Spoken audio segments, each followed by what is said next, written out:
செந்தமிழ் அந்தணர் என்று அழைக்கப்படும் இரா இளங்குமரனார் பள்ளி ஆசிரியராக பணியாற்றியவர்.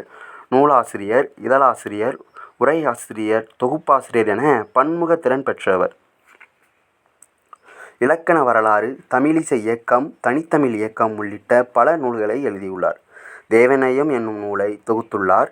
திருச்சிக்கு அருகில் அல்லூரில் திருவள்ளுவர் தவசாலையையும் பாவாணர் நூலகமும் அமைத்துள்ளார். இவரது தமிழின் தனி பெருஞ்சிறப்புகள் என்னும் நூலிலிருந்து செய்திகள் தொகுப்பு இங்கு இடம்பெற்றுள்ளது அப்படின்னு சொல்லியிருக்காங்க. செந்தமிழ் அந்தணர் என்று அழைக்கப்படுவது யார் அப்படின்னு இதுவும் அடிக்கடி டிஎன்பிஎஸ்சி எக்ஸாம்லாம் கேட்டிருக்காங்க. செந்தமிழ் அந்தணர் என்று அழைக்கப்படுவது யார்? இரா இளங்குமரனார். இப்போ நம்ம பார்த்துக்கிட்டு இருக்கிறது இதில் எத்தனை உண்மைலின்ஸ் இருக்குது அப்படிங்கிறத நோட் பண்ணி வச்சுக்கோங்க. செந்தமிழ் அந்தணர் என்று அழைக்கப்படுவது யார்? இரா இளங்குமரனார். இவர் என்னவா இருந்திருக்காரு அப்படின்னா பள்ளி ஆசிரியராக பணியாற்றியிருக்காரு. நூலாசிரியர், இதழாசிரியர், உரையாசிரியர், தொகுப்பாசிரியர் என பன்முக திறன் பெற்றிருக்காரு.